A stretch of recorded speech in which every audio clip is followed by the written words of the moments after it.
to show you this. This is video from the Kennedy Center camera, and you see that explosion right there. That is the moment. 472 Washington, 1 star 32017. 472. American 3130, go around, turn left in 250, Clemente 3000. When this small plane apparently crashed into a helicopter, you see a fireball, and then, Marla, we see that plane head down towards the Potomac River. What an image there. And according to our sister station in D.C., WTTG, that in fact is confirmed that a small aircraft collided with a helicopter. They were hearing that it is not a D.C. police helicopter, and colleagues on the ground say that several people were saying that it was a military helicopter. That information is not confirmed, but according to our sister station in D.C., Fox 5 there, they have confirmed that it is a helicopter and a small aircraft that has collided. Again, this is courtesy of the Kennedy Center, the moment of impact. We'll get back into Fox 5 afterward.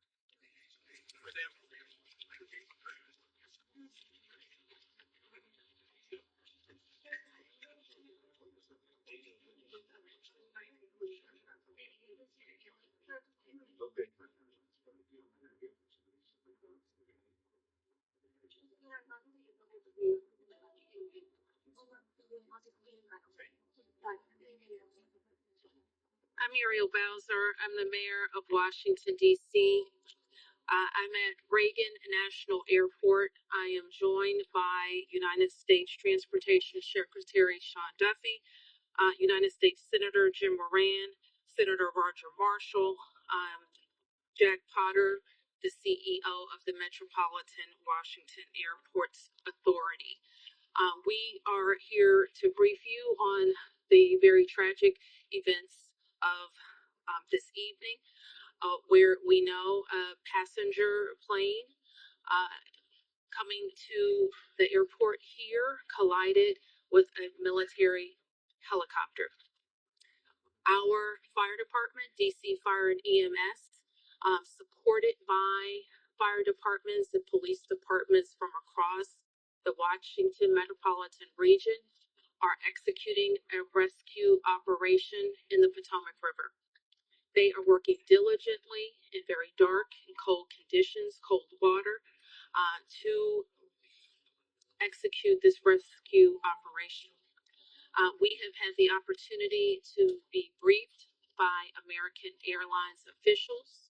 I'm told that American Airlines leadership is on the way to Washington as well, and officials are in the airport talking to families now. We do have a 1-800 number where families should contact us, should contact American Airlines for more information, and we will be providing that information shortly. I am going to turn to a number of officials to provide as much information as we can this evening, and we expect to have more frequent briefings at daylight. So with that, I'm going to turn to Secretary Duffy. Thank you, Mayor Bowser. I think for all of us, we want to extend our thoughts and prayers to those individuals who were impacted by the events tonight, their families. We know this is a very difficult time for all of them. I want to join the mayor and everyone here to extend thank you to the first responders who, again, in very difficult situations and environments, are out there searching and attempting to rescue. Tonight, I spoke with President Trump and his team in the Situation Room. I had a conversation with Secretary Pete Hegseth as well, and then with the Kansas delegation and the mayor and others in leadership, as well as Governor Youngkin from Virginia and Governor Kelly from Kansas. From the Department of Transportation and FAA's perspective, we are going to offer full support to those on the ground, to the mayor, but also to the NTSB, who is going to be conducting the investigation in this matter. We are going to provide all the support that's necessary. Mayor. So with that, I want to ask Chief John Johnley from DC Fire and EMS to provide an update. Good evening, everyone. I'm John Donnelly, Chief of DC Fire and EMS. This evening at 8:48, an alert was sounded, initiating a large regional response to a report of an aircraft crash on approach to the airport. This response includes first the Metropolitan Washington Airport's Authority's Fire Department, the District of Columbia Fire Department, the Metropolitan Police Department, and the U.S. Park Police to respond into the area and to sort that out. At 8:58, the first units arrived on the scene and found an aircraft in the water and began rescue operations. This incident is growing. There's currently about 300 responders working. We have boats from all throughout the region, police and fire boats. We have a mutual aid agreement in Washington, D.C., the National Capital Region Mutual Aid Agreement administered by the Metropolitan Washington Council of Governments, and we're all operating under that. We're operating under a unified command. Everybody's together. So we also have requested state police helicopters from Maryland, and the Coast Guard helicopter is working. So this is a state and federal response as well. U.S. Coast Guard's got some boats in the water as well. So it's a highly complex operation. The conditions out there are extremely rough for the responders. It's cold. They're dealing with relatively windy conditions. Wind is hard out on the river. So they're out there working. We're doing everything we can to keep them safe. And with that, I'm going to turn it back to the mayor. We're turning around some audio tape that we now have in our possession, and it is, let me just read to you what I have here. It is between Pat 25 and DCA Tower. It's the air traffic controllers who are apparently in conversations with the two aircraft as they are coming into this particular airspace. Obviously, Leland Vittert reported earlier to us that he learned that at the final approach, the American Airlines Flight 5342 was told to switch to a different runway, to runway 33, and the pilot said we could do that. All right, we've got this audio. This is scanner audio of the air traffic controllers. I'm just going to play it for you.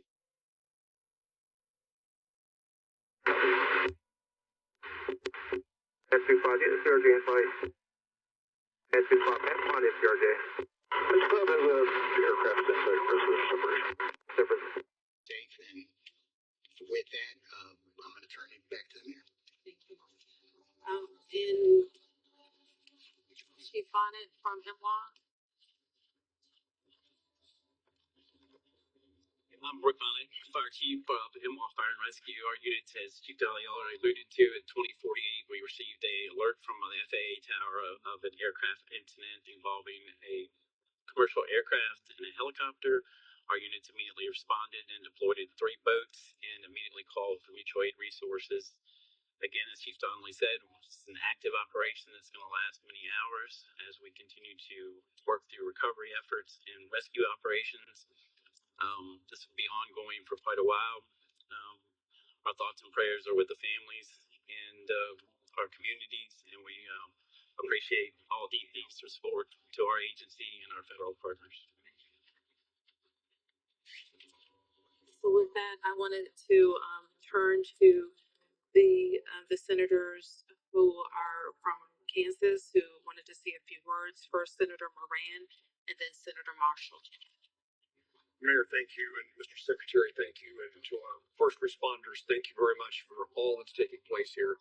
I'm Jerry Moran. I'm a United States Senator from Kansas, and I chair the subcommittee and Commerce Committee on Aviation.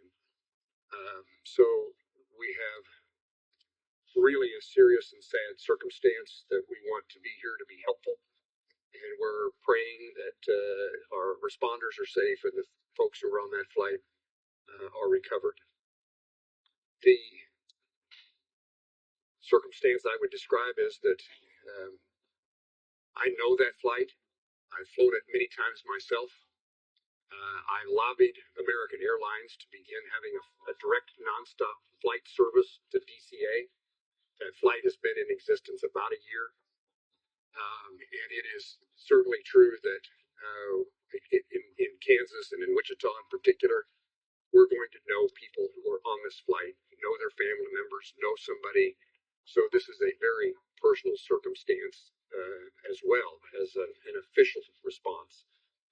And again, we will do everything we can to make certain that we're supportive of the rescue efforts, and we do everything we can to make certain that our subcommittee and Congress is engaged in what needs to take place following the outcome of this evening and this month's kind of investigation. I've talked to NTSB, I've talked to the White House, I've talked to the Department of Defense, and I've talked to the CEO of American Airlines, and there is all of us pulling together for the best outcome possible. I'm honored to be here with my colleague Senator Marshall as we try to make certain that we care for those certainly back in Kansas that were on that flight. But it's a reminder that there are people here in Washington, D.C., in this region, in Virginia, and Maryland, and many places else that fly to and from Kansas. And so we're rooting and supporting all those, regardless of where you're from. And Mayor, I appreciate the gathering here for us to try to provide information to those in Kansas and across your city. Thank you. Thank you. Thank you, Senator Moran and Mayor, Secretary. You know, when one person dies, it's a tragedy, but when many, many, many people die, it's an unbearable sorrow. It's a heartbreak beyond measure.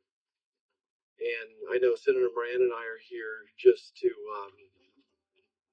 say we care. We wish that there was more we could do, but unfortunately there doesn't seem much at this time.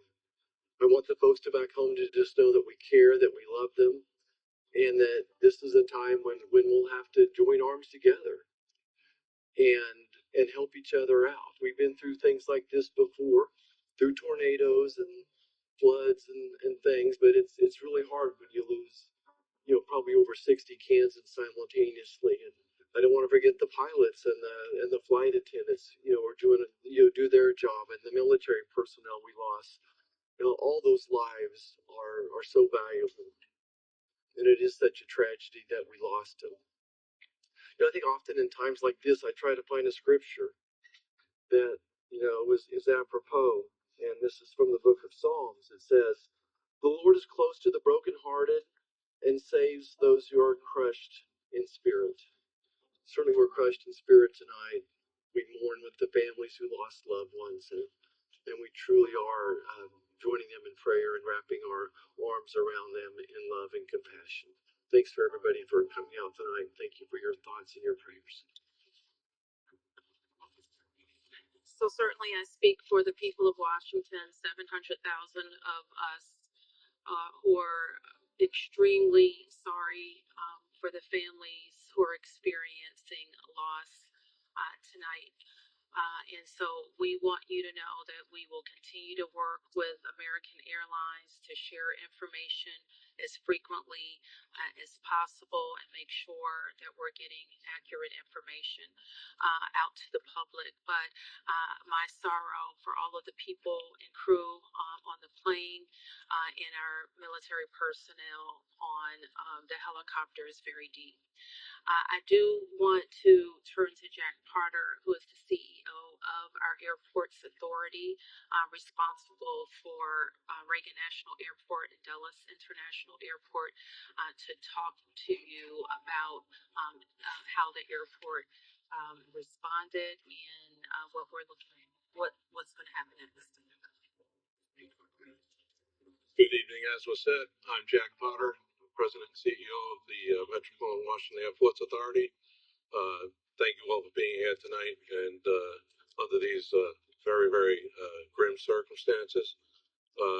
First of all, I want to let you know that we're providing support to all the families who were involved. American Airlines has established a phone number for them to reach out. It's been published, but let me repeat it. It's 1-800-679-8215. So families of folks that were on the plane are asked to contact them.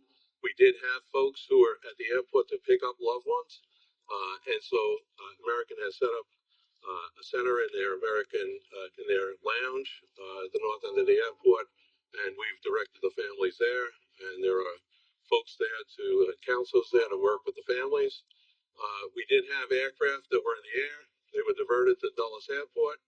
Some 19 aircraft. We had personnel, United and others had personnel. We want to thank WMATA for extending their hours on the Metro to make sure that those folks were accommodated.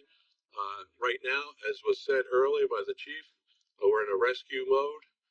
We will continue in that rescue mode.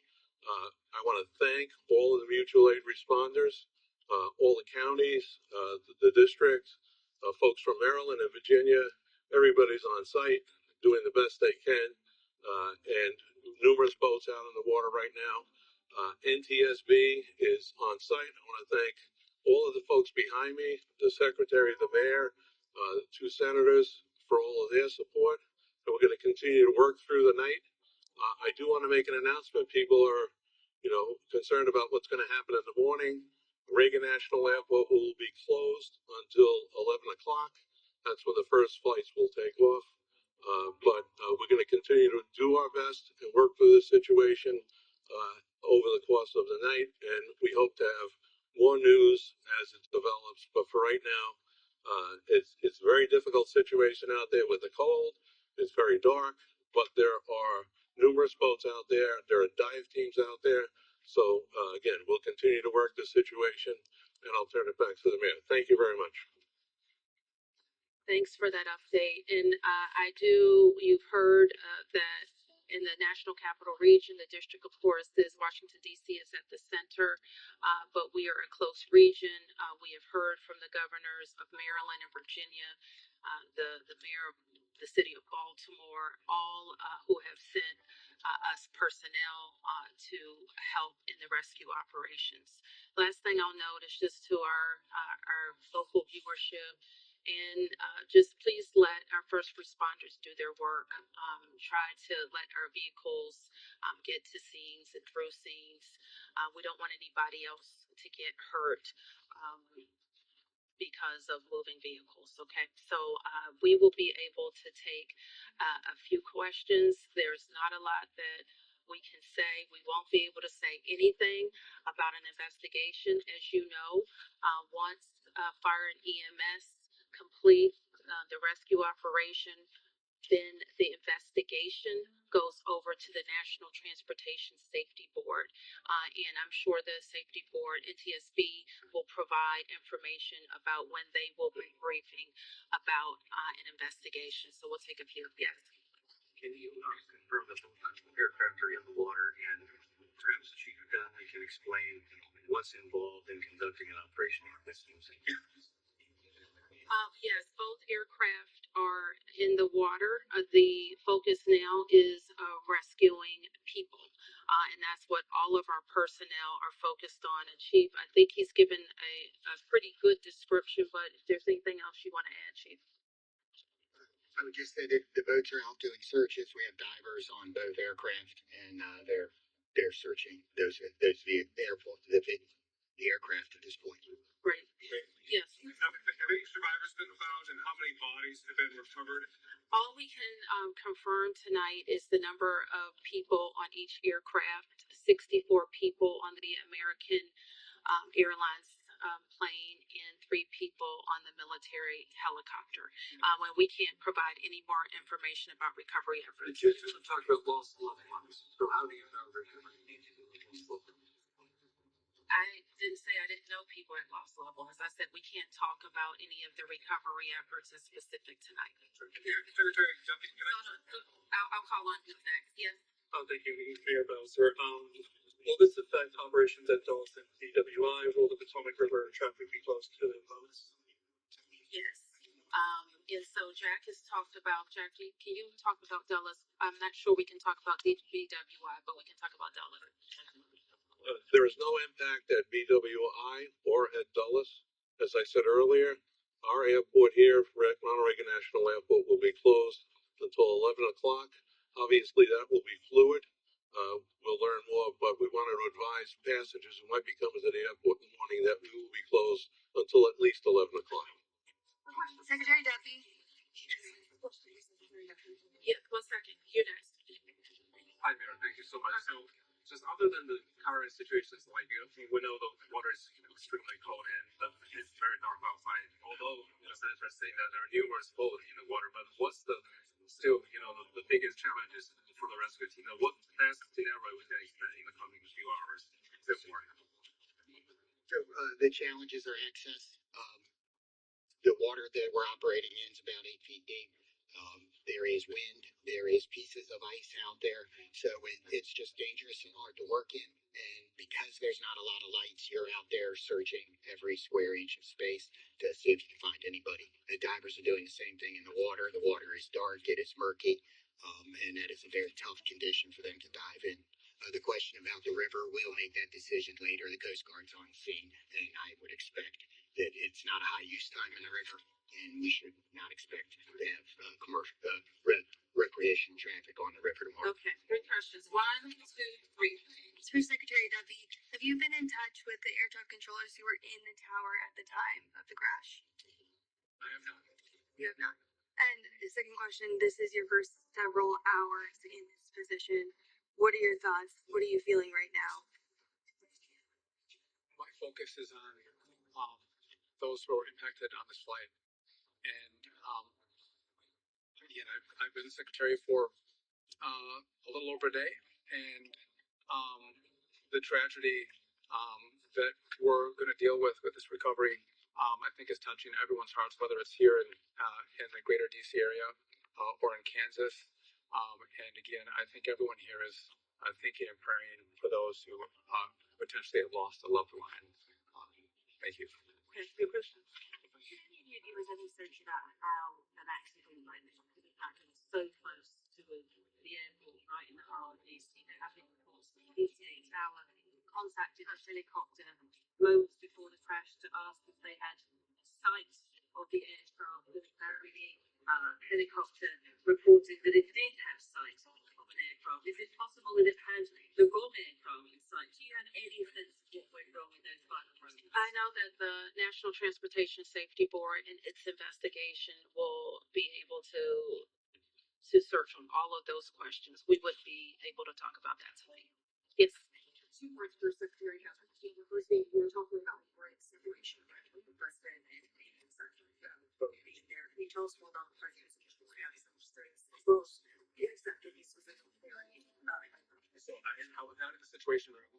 I did have a conversation with the Situation Room where the president was located, as well as with Secretary Hickson.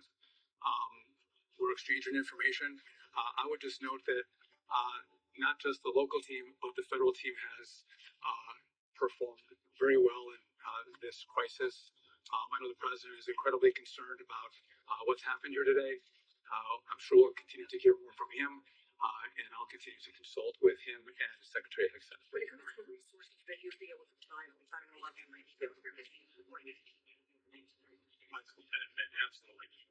The president has committed to this team and to the NTSB through the DOT that we will provide all resources necessary as we go through this recovery, but also the support from FAA and DOT as the NTSB investigates. Secretary, do we know the condition of those aircraft? Are they unable? Are they split? Are they pieces? Again, I don't think we can comment on that. Our focus is on getting the passengers and crew out of the water. And just one more clarification, because early weekend guidance at DCA was going to be shut down at least until Friday at 5 a.m. I just heard 11 a.m. tomorrow. Okay, thank you. Okay, we can take a few more questions. A question here, and here. Mayor Belcher, can you just confirm has anybody been transported to the hospital? I can't say anything about the rescue operation right now. Who was next? Yes. Yeah, Chief Donnelly, can you speak a little bit more about the unified command who leads this stage of the rescue and recovery? At what point do you then change phases? Describe to us the scene as best you can, like first responders, first responders. So, I happened to be listening to the radio this evening when the call came out. I listened to the responders come in, and the initial response is they They were very professional trying to locate this. This is, if you can imagine, the river is a large black spot at night with no lights on it, except for a few buoy lights. So they were out there looking. The boats pretty quickly were able to locate one of the aircraft and get there. So that's what's going on right now. Everybody's working on that. We will reevaluate where we are with the rescue operation in the morning when we get a better sense of it, but we are still out there working, and we're going to continue that throughout the night. Is there a sense that there are survivors? We don't know yet, but we're working. Is any part of the search happening over land? No, we're all in the works. Yes, yes. Oh, you got a question. Somebody didn't get a question. Hold on. Yes. I just wanted to ask, do you have an estimate yet on how long the recovery of this will take? So experiences like this we expect to continue our operations in the fire department for multiple days, and then I would expect the investigation goes longer than that. Okay, you didn't get a question, and you were next, I think. My question is, do we have any plan to prevent future crimes or future accidents? Do we have any like to reform the authority, the airport control to calm those people who are flying the next few days? And also, how long the rescue is gonna last? Are we gonna stop rescue after tomorrow 11 a.m.? Like night rescue, because they are still in the golden hours now. No, I mean, I think you just heard the chief said we're going to be out there as long as it takes, and we're obviously trying to get to people as soon as possible, but we are going to recover our fellow citizens. Yes. This is for the chief and secretary. How do you balance the search and rescue operation for surgeons for an investigation that's down their way? So from the fire department's point of view, we are always going to put people first. But I don't think I think our operations, because we have a unified command, we are all working together, and the NTSB is in contact with us, and we will work together to make sure that if there's crucial evidence, that it's preserved. And that's something we do every day with our police department on crime scenes and things. So life comes first, and everything else after that. Yeah. Secretary Duffy, I know it's early, but are there any immediate actions the FAA should take to prevent helicopters and commercial airplanes from getting too close to Earth? So obviously there'll be a review of what happened here tonight, and after the FAA studies what happened, we will take appropriate action if necessary to modify flight paths and permissions. Do you have any more details about the helicopter mission with the Black Hawk and Mayor Bowser? Have you heard directly from President Trump? I spoke with the president's national security advisor, and I have not talked to the president yet, and I do not know what the mission was. So let me close by saying again, thank you to the members of the press to help us get information out to the families. The American Airlines number is 800-679-8215. 800-679-8215. And I expect the airport will likely provide additional information in the morning. Thank you.